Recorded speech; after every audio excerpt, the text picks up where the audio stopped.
জয়গুরু বন্ধুরা, যারা পেটের সমস্যায় ভুগতেছেন, অর্থাৎ যাদের গ্যাস্ট্রিক, অ্যাসিডিটি, পেট ফোলা, বদহজম, পায়খানা ক্লিয়ার না হওয়া, মাঝে মধ্যে পায়খানা পাতলা হওয়া, মাঝে মধ্যে পায়খানা একেবারে শক্ত হওয়া, অর্থাৎ যারা কনস্টিপেশন বা আইবিএস দ্বারা আক্রান্ত, আজকে তাদের জন্য এমন একটি মুদ্রার কাজ আমি দেখাবো, যে মুদ্রাটি যদি আপনারা সঠিকভাবে সঠিক নিয়মে করে যেতে পারেন, তাহলে আপনাদের পেটের সমস্যার সমাধান হয়ে যাবে উইদাউট মেডিসিন।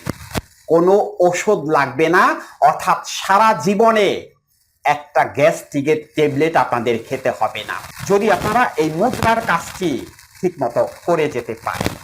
যা আছে বিশ্ব ব্রহ্মাণ্ডে, তা আছে আমাদের দেহ ভাণ্ডে, অর্থাৎ আমাদের দেহের মধ্যে সবকিছু আছে। আমাদের দেহের মধ্যে আছে ফার্মেসি, যে ফার্মেসিটাকে যদি ঠিক মতো কাজে লাগানো যায়, তাহলে রোগ শোকের জন্য বাজারের ফার্মেসিতে হয় না বা কোনো ডাক্তারের কাছে যেতে হয় না। কিন্তু আমরা সেগুলো বুঝি না বা করতে চাই না, বিধায়ী আমাদের ডাক্তারের কাছে দৌড়াইতে হয়, ফার্মেসিতে ওষুধের জন্য দৌড়াইতে হয়। অথচ একজন মানুষ সুস্থ থাকতে পারে যদি তার দেহটাকে, অর্থাৎ দেহ ভাণ্ডারে যে জিনিসগুলো রয়ে গেছে সেগুলোকে যদি কাজে লাগাইতে পারে। এই যে যোগা, প্রাণায়াম, মেডিটেশন, ধ্যান, এগুলো হলো দেহের ফার্মেসির ওষুধ, অর্থাৎ এগুলো দেহকে সুস্থ রাখতে সহায়তা করে। যারা নিয়মিত যোগা, প্রাণায়াম, মেডিটেশন, ধ্যান বা বিভিন্ন মুদ্রার কাজ করে থাকেন, তাদের আর কখনো ফার্মেসিতে দৌড়াইতে হয় না। তারা এই অভ্যাসগুলো করে সারা জীবন, অর্থাৎ যতদিন মহান স্রষ্টা বাঁচিয়ে রাখে, ততদিন তারা সুস্থ থাকতে পারেন। যখন ওষুধ ছিল না, অর্থাৎ যখন এরকম ফার্মেসি ছিল না, বড় বড় ডাক্তার ছিল না, তখন কিভাবে মানুষ সুস্থ থাকতো?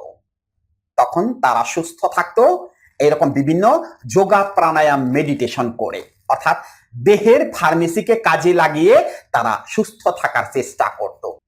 এই যে আমাদের পেটের সমস্যা, এই সমস্যা কেন হয়, এই সম্পর্কে অনেক ভিডিও আমাদের দুটো চ্যানেলেই দেওয়া আছে।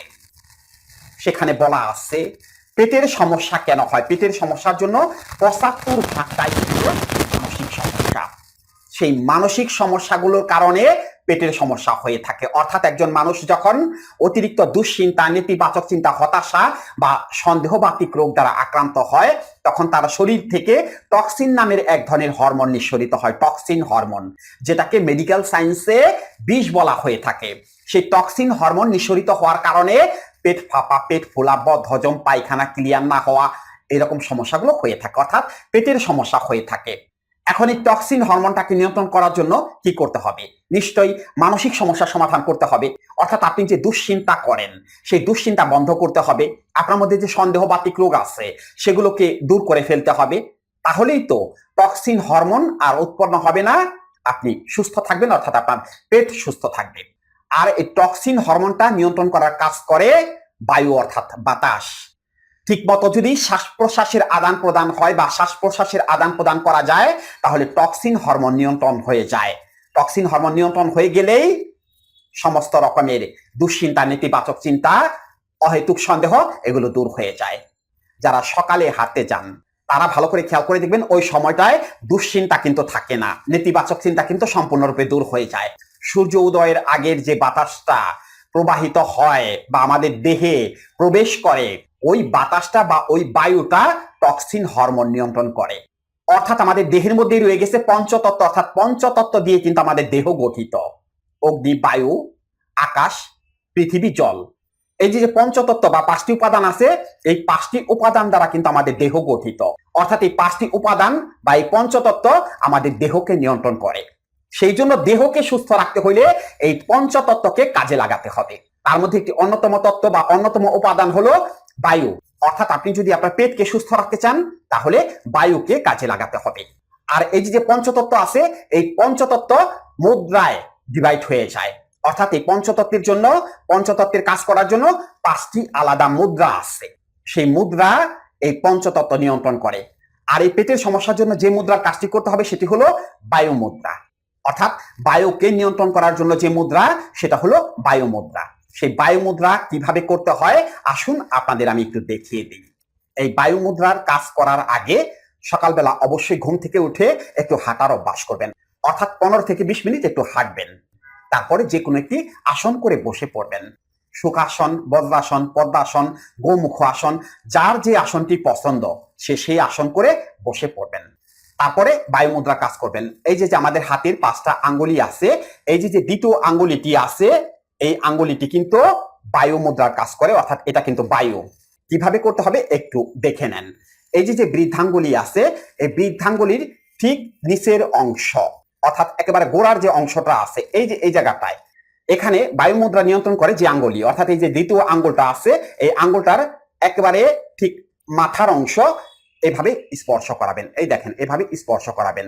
তারপর যে বৃদ্ধাঙ্গুলি আছে, বৃদ্ধাঙ্গুলির যে উপরের অংশটা আছে, ঠিক উপরের অংশটা দিয়ে এই দ্বিতীয় আঙ্গুলটিকে এরকম ভাবে চেপে ধরুন। এই যে ঠিক এরকম ভাবে চেপে ধরুন। ঠিক এইভাবে দ্বিতীয় হাতটা অর্থাৎ বাম হাতটাকেও এরকম বায়ু মুদ্রায় ধরুন। এরকম বায়ু মুদ্রায় ধরে ঠিক এরকম ভাবে হাত দুটিকে রাখুন। তারপরে শ্বাস প্রশ্বাসের কাজ করুন, অর্থাৎ নাক দিয়ে গভীরভাবে শ্বাস গ্রহণ করবেন। সেই শ্বাসটাকে কিছুক্ষণ বুকের মধ্যে ধরে রেখে, যেটাকে কুম্ভক করা বলা হয় আর কি, সেই কুম্ভক করে শ্বাসটাকে ধীরে ধীরে মুখ দিয়ে ছেড়ে দেবেন। আসুন আপনাদের একটু দেখিয়ে দিই।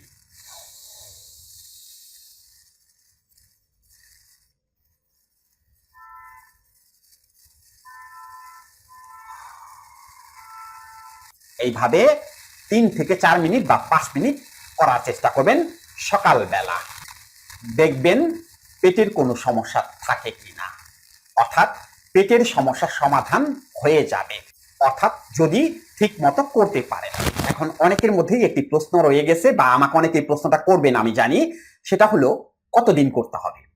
কেন, এটার উপর কি কোনো ট্যাক্স বসানো হয়েছে যে আপনাকে এটা করলে ট্যাক্স দিতে হবে? তাহলে আপনাকে কতদিন করতে হবে জানতে হবে কেন। যদি আপনি সুস্থ থাকতে চান, অর্থাৎ সারা জীবন যদি আপনি সুস্থ থাকতে চান, তাহলে এটা কন্টিনিউ করে যান। সুস্থ থাকবেন, ভালো থাকবেন। সবার জন্য শুভ কামনা রইল। জয়।